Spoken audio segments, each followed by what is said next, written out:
Dans cette nouvelle vidéo, on va voir où et comment stocker les données.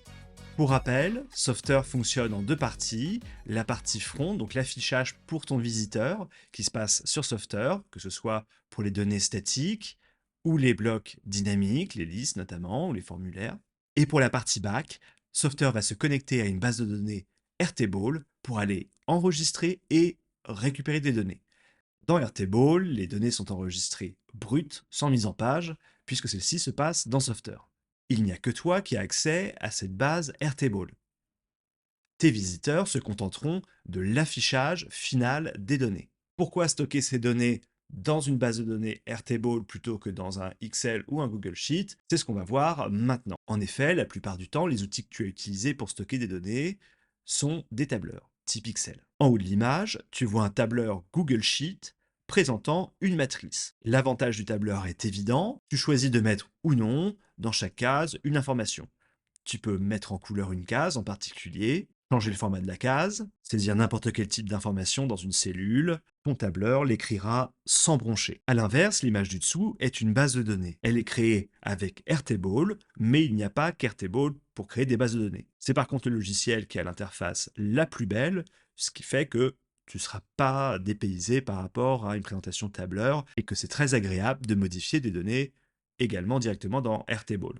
Dans la base de données, les colonnes ont un intitulé, elles vont qualifier les données qui se trouvent dans ces colonnes et elles ont un type, obligatoirement. Le type peut être du texte long, un choix multiple d'éléments, un nombre ou autre. C'est pour ça que les plateformes utilisent des bases de données et pas des tableurs, puisque dans la base de données, chaque ligne représente une donnée qualifiée par ces différentes colonnes, ces différents champs. Comme les données sont prévisibles, la vitesse est améliorée. Les requêtes pour aller chercher l'information dans la base se font extrêmement rapidement avec une base de données, puisque tout est rangé au bon endroit. Découvrons maintenant les principes généraux de la base de données et le vocabulaire attaché. Tu as un jouet unique, et tu veux répertorier tous les composants de ce jouet. La base de données sera donc appelée mon jouet, et dedans tu auras une table unique, pièces, qui répertoriera toutes les pièces de ton jouet. Ces pièces seront qualifiées par deux champs, un champ forme qui aura un des trois attributs au choix, soit c'est rond, carré ou triangle, et un champ couleur qui sera soit rouge, soit bleu, soit vert. Chaque objet de type pièce que tu vas créer dans cette table devra donc être qualifié avec les deux champs. Actuellement, ta table comporte 5 objets de type pièce et le premier objet est de forme carré et de couleur bleue. Bravo, ta première base de données répertorie toutes les pièces que tu as dans ton jeu, dans ta table pièces. Tu constates néanmoins que sur les 5 objets, tu vas avoir deux doublons, deux triangles verts et deux carrés bleus. Ça, dans une base de données, c'est impossible. Il faut que quand on dise ce cube bleu, on puisse désigner ce cube bleu. Ces cubes ne sont pas interchangeables comme des éléments dans la vraie vie. Si un élément est abîmé, ça sera un élément particulier et on ne peut pas échanger les deux sous prétexte que ce sont juste des carrés bleus. Comme toi, tu n'as que deux critères de distinction pour qualifier tes objets, le logiciel de base de données que tu utiliseras rajoutera par défaut et obligatoirement un champ clé primaire. La clé primaire, c'est une chaîne de caractères unique grâce à laquelle tu pourras différencier deux objets similaires. Cette clé primaire calque le principe existant dans la vraie vie que deux objets, même s'ils sont identiques, en réalité sont différents. Dans Airtable, à chaque fois qu'on créera un nouvel objet, Airtable lui attribuera une clé primaire unique dans une colonne masquée. Tu n'as pas à te soucier de taper une chaîne de caractères unique pour chacun des objets. C'est automatique. Tu as maintenant 5 ans et ton terrain de jeu est un coffre à jouets. Tu cherches à répertorier les jouets qui s'y trouvent, tu crées une base qui est mon coffre à jouets avec une table jouets. Les jouets seront qualifiés avec plusieurs colonnes, plusieurs champs, un champ nom, un texte simple, l'état qui sera un drop-down simple te permettant de choisir un état parmi 3 choix, l'intérêt que tu as pour ton jouet, le type de jouet qui est une liste de choix également, la taille et les matériaux enfin qui lui est une liste à choix multiples. Un jouet peut avoir plusieurs matériaux. là où la taille était un choix unique. C'est soit petit, soit moyen, soit grand. Dans cette table, tu vas créer plusieurs objets. Il y a plusieurs jouets, un gros nounours, un mur de briques, etc. Et l'item numéro un dans cette table, c'est un jouet dont le nom est poupée, dont l'état est bon, dont l'intérêt est énorme pour toi. C'est un type poupée de taille moyenne et avec comme matériau du plastique et du tissu. Enfin, à 14 ans, tu as une chambre d'ado et tu veux répertorier tout ce qui s'y trouve. Le nom de ta base devient maintenant ta chambre et dans cette chambre, tu vas distinguer plusieurs tables. Tu choisis de créer des tables différentes parce que chacun des objets qui sera classé dans ces tables aura des caractéristiques différentes. Par exemple, les champs qui qualifieront les objets Lego ne seront pas les mêmes que ceux qui qualifieront les objets voitures ou les objets figurines qui se trouvent dans ta chambre. En créant des tables différentes, tu t'assures que les objets qui sont triés dans ces tables seront le mieux qualifiés possible. Si tu n'avais pas créé plusieurs tables selon le type de jouet et que tu t'étais contenté d'avoir une table unique, jouet, comme autrefois, tu aurais eu une tonne de champs inutiles servant pour certains types de jouets, mais pas pour d'autres. Ou des champs génériques qui vont mal qualifier certains jouets, bien qualifier d'autres, mais ça, c'est pas idéal. C'est pour ça que quand on a un type spécifique qui mérite d'être séparé d'un autre type, on crée une table à part qui aura ses propres champs. Avec cette classification, tu auras une vision très fine de chacune de tes données et elle sera rangée de la meilleure des façons et plus facile à retrouver. En résumé, la base de données reflète la complexité de ton projet. Cette base, nous allons la créer dans Airtable qui a plein d'avantages. Déjà, Airtable a une offre gratuite, ce qui permettra, avec l'offre gratuite de Software, de créer ta V1 sans payer 1 euro. Ensuite, Airtable est un outil no-code utilisé pour stocker les données donc, de Software, mais aussi d'autres outils no-code. Ce qui fait que si un jour tu dois migrer d'outil no-code et que le nouvel outil propose aussi le stockage de ces données sur Airtable, tu auras juste à préciser dans le nouvel outil où sont tes données, ce qui t'évitera d'exporter et de réimporter les données. Comme pour Software, tu peux nous encourager en t'inscrivant la première fois avec le lien affilié Airtable ci-contre. Lorsque tu créeras ton compte, Airtable nous accordera des crédits pour notre compte Airtable. Merci. Dans tous les cas, en créant ton compte, Airtable te posera quelques questions pour que leur équipe marketing te qualifie. Ça n'a pas d'incidence sur la structure de ta base de données, c'est pour les équipes marketing pour savoir qui sont leurs utilisateurs. Airtable te crée un compte pro automatiquement. Ce compte pro, il est payant, mais il t'offre 14 jours d'essai. À l'issue de l'essai, tu rebasculeras automatiquement sur un plan gratuit. Ne sois donc pas surpris si tu fous dans les fonctionnalités avancées, que certaines fonctionnalités se retrouvent bridées au bout de 14 jours. Précisons le nom de l'application, Job No Code, et on peut choisir un thème de couleur. Airtable te propose des types de données à ajouter. On va enregistrer dans notre base Job No Code des jobs. Il nous faut donc une table job. Et Airtable te demande, et là c'est très étrange en tant qu'expérience utilisateur, de saisir des jobs. C'est complètement louche parce que à ce stade, on n'a bien sûr pas encore de job à saisir en fait. On n'a pas encore connecté notre Airtable. Et là, il nous dit, si, il me faut 3 jobs à saisir. Il va donc falloir qu'on saisisse 3 jobs pour faire plaisir à Airtable, sachant qu'en réalité, on n'a aucune idée du nom des 3 premiers jobs qui atterriront dans notre base. On va quand même lui faire plaisir. On va saisir 3 noms de jobs, mais voilà, ça c'est surprenant. Le premier, ça sera un expert software. No-codeur multitool. Et le troisième job qui sera proposé, ça sera un expert en automatisation. Airtable te propose maintenant d'ajouter d'autres champs pour qualifier ces jobs. Tu as plusieurs types de champs par défaut, mais tu peux aussi créer les tiens. À gauche du nom du champ, tu remarques que c'est une icône qui symbolise le type de champ. Ici, un champ de type date. Ici, un champ de type drop-down, donc sélection d'un élément dans une liste, et un champ de sélection multiple dans une liste proposée. Airtable te propose de créer un nouveau champ pour qualifier chacun des jobs. Le problème, c'est qu'ils ne te mettent pas toutes les options. Tu vois qu'on ne retrouve pas l'option drop-down ni multi-choix, on a une liste limitée. ce qui est assez pénible. On va donc décocher ce champ, rajouter un champ par défaut et qu'on modifiera ensuite et continuer. Là, le logiciel te demande si tu veux aussi créer des automatisations maintenant.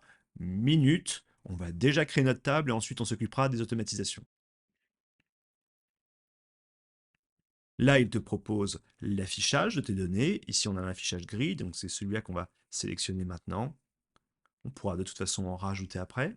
Et voilà, notre base est créée avec des objets et des champs dont on ne veut pas.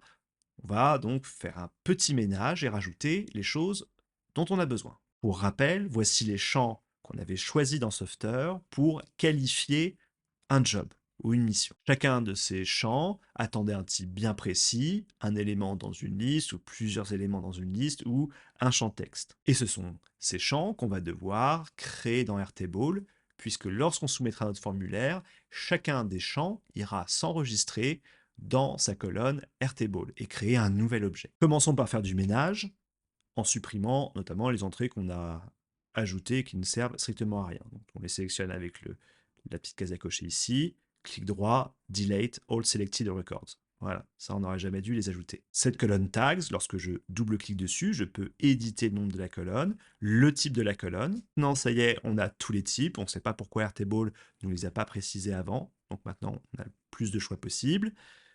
Je peux mettre des options colorées dans ces tags que je vais pouvoir ajouter ici. On va garder ce champ parce qu'en fait, le champ expertise qu'on veut ajouter, c'est le même type de champ multiselect. Mais pour la démo, on va le supprimer. Il nous avait forcé à en ajouter un.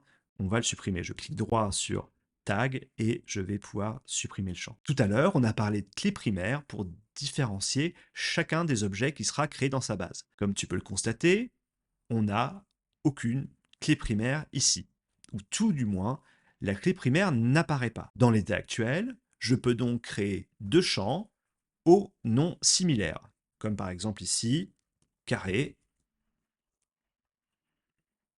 et carré.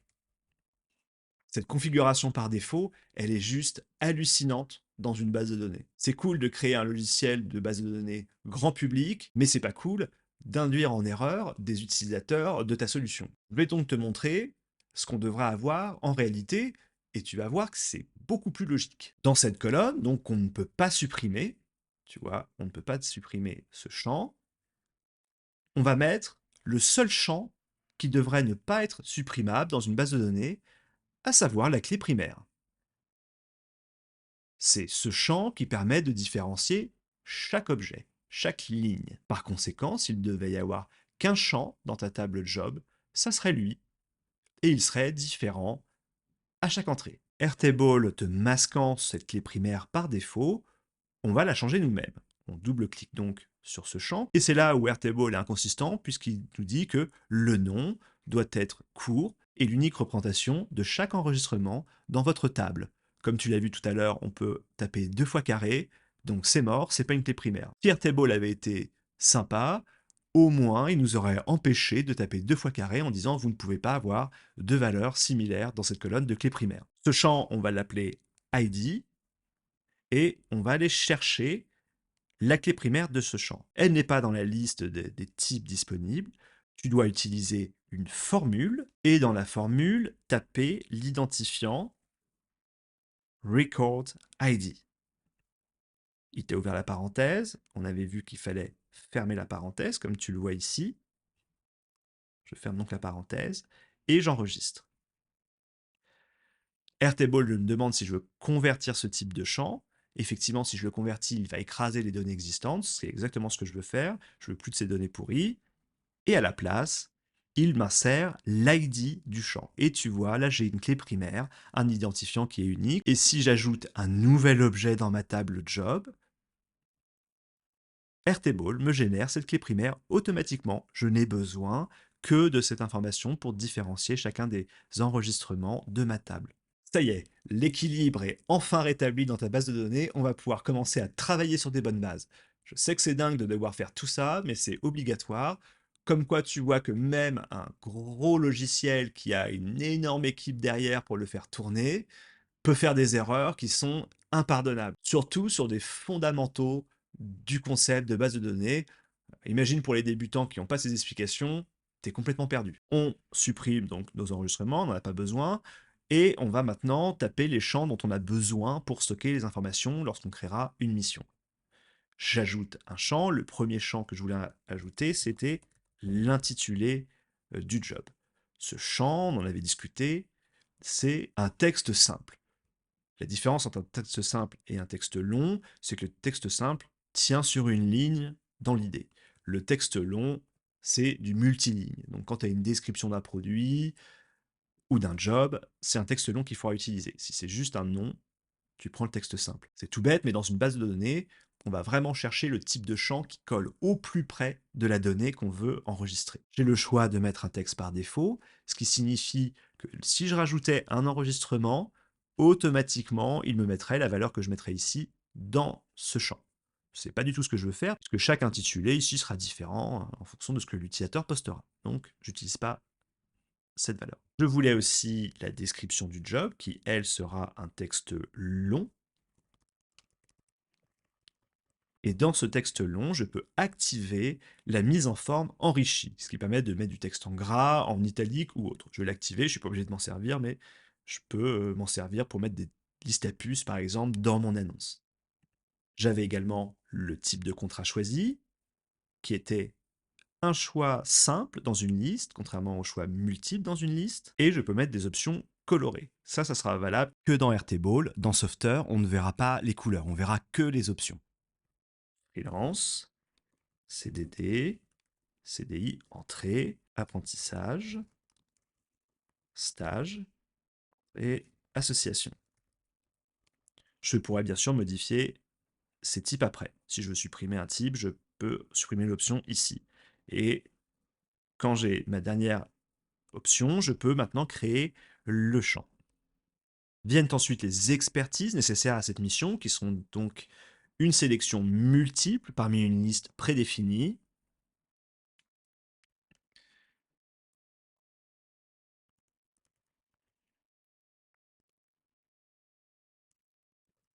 Et cette liste proposée pourra être triée par ordre alphabétique ou changée à la main.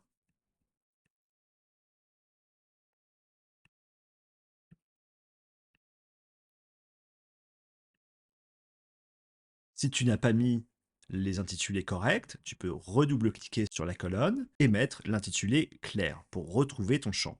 Je te conseille d'éviter dans ton nom de champ des espaces ou des caractères spéciaux. Donc ici, type de contrat. Et ici, expertise. Il nous restait 3 champs. La localisation, qui est un texte simple. Localisation du poste. Le nom de la structure, qui est un texte simple. Nom structure, qui est un texte simple. Et enfin, comment postuler, qui était un texte long, avec le détail, si besoin, du processus de candidature. Ici aussi, on peut activer les fonctionnalités de mise en forme avancée du texte. On peut maintenant rajouter notre premier item à la main, soit via le formulaire Softer, soit directement dans Airtable. L'ajout d'objets dans Airtable directement est réservé à l'administrateur du site, c'est-à-dire toi. Les utilisateurs ne peuvent pas ajouter eux-mêmes ou supprimer des objets ici. Nous allons ajouter maintenant la première annonce de notre job board. Et cette première annonce, c'est Castor qui recherche son expert Softer. Pour ajouter cette annonce, on appuie sur la petit plus ici. Airtable nous met automatiquement la clé primaire et on va pouvoir remplir le reste de l'annonce. Expert Softer, la description. Castor recherche son expert Softer pour construire les plateformes de demain. Mini description, on pourrait faire mieux, mais tu as compris, l'idée c'est pour la démo. Le type de contrat, on a, tu vois, maintenant l'option possible, les différentes options possibles ici. Si je voulais modifier parce que je me rends compte que j'ai oublié quelque chose, je double-cliquerai dans la colonne et j'ajouterai l'option ici ou je la supprimerai ici. Tu peux aussi changer la couleur ici ou modifier l'option ici. Le type de contrat que je cherche, c'est un CDI. Et les expertises que je demande, c'est bien sûr Software, mais également Airtable. Et j'aimerais bien que tu connaisses Make, parce que c'est un logiciel qui permet de lier différents logiciels no-code entre eux et de faire des automatisations qui font gagner un temps fou.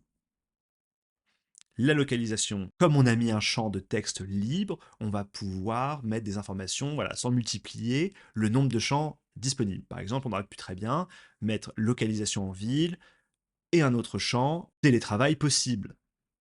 Et encore un autre champ, si le télétravail est possible, quelles sont les conditions? Un jour par semaine, 3 jours par semaine. Comme tu peux le voir, on peut vite créer plein de champs alors qu'il faut rester le plus concis possible s'il n'y a pas besoin de multiplier les champs. On ajoute un nouveau champ que quand c'est nécessaire d'avoir cette information-là de façon isolée puisque tu vas faire par exemple des filtres ou des tris dessus. Et c'est là où tu dois bien analyser ton besoin parce que la base de données est liée à ta cible. Si tu sais que pour ta cible, l'argument télétravail est primordial, il faut qu'elle puisse filtrer les annonces immédiatement par télétravail, oui ou non. Or, dans l'état actuel, la localisation, mélangeant télétravail, oui, 2 jours par semaine, c'est à Paris, mais aussi gna gna, c'est pas suffisant. C'est un champ de texte libre, mais c'est pas suffisant pour faire un filtre direct. Donc tu vois, ça dépend vraiment de ce dont tes utilisateurs ont besoin. Voilà, ta première annonce est créée. Airtable te montre qu'il enregistre l'annonce automatiquement, tu n'as donc pas de fichier enregistré ou autre à faire. Ta donnée s'enregistre en temps réel. Au stade où nous sommes, la base de données Airtable est prête, mais elle n'est toujours pas liée à Software. Ça signifie que dans le formulaire de Software, on ne sait toujours pas où enregistrer notre donnée. Pour lier deux logiciels entre eux, on va utiliser une clé API. La clé API d'Airtable, c'est ni plus ni moins ton identifiant et ton mot de passe réunis dans une seule suite de caractères cryptés. Autant te dire que cette clé API, elle est extrêmement confidentielle puisque tous les gens qui l'auront pourront accéder, comme toi, à ta base Airtable.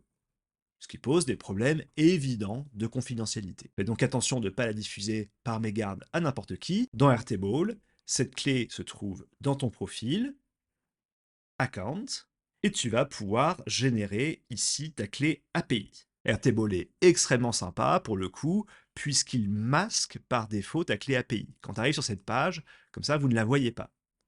Si ta clé API est vue par tout le monde et donc compromise, tu peux la régénérer. C'est à toi de cliquer dans la zone pour l'afficher, la copier et la mettre dans ton software. Comme tu peux le constater, ma clé vient d'être affichée à tout le monde. Je suis donc désormais exposé à une faille de sécurité puisqu'en tapant cette clé, tu pourras avoir accès à toutes mes données. Airtable te propose donc de la régénérer immédiatement.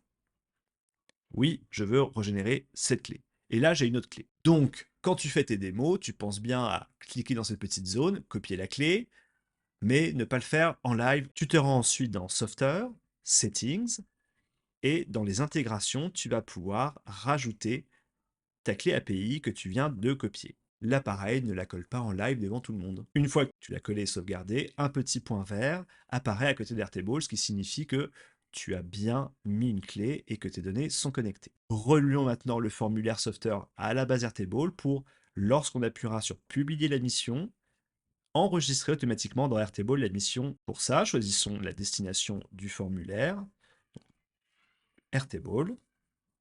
Pour la base de données, il m'affichera ici toutes les bases de données liées au compte que j'ai mis. La clé API, c'est vraiment ton compte global d'utilisateur qui comprend toutes les bases de données qui sont dedans. Donc tu vois bien que c'est extrêmement grave si tu la diffuses par erreur. Nous, on va travailler sur la base Job No Code et ensuite je vais pouvoir dire dans quelle table je vais chercher l'information. Il se trouve que j'en ai qu'une, donc je vais préciser que c'est la table Job. Et pour chaque champ, je vais dire à quel champ je veux le lier. Tu as intérêt à bien les nommer pour les retrouver facilement.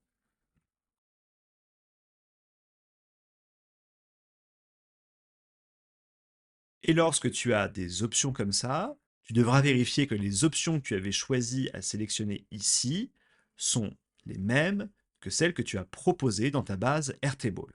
Sinon, ça ne matchera pas.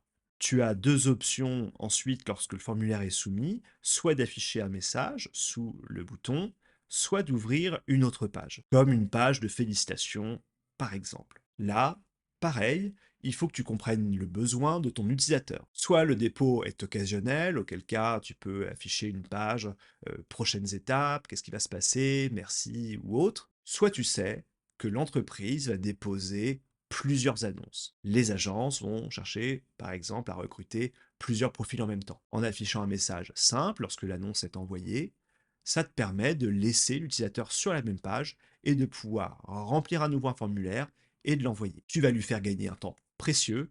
Ça, c'est de l'expérience utilisateur, c'est de l'UX. Voilà, ton application Softer et ta base de données Airtable communiquent. Toutes les données que tu enregistres via un formulaire partiront directement dans ta base Airtable. Dans la prochaine leçon, nous verrons comment afficher dans Softer toutes les données se trouvant dans ta base Airtable. À bientôt!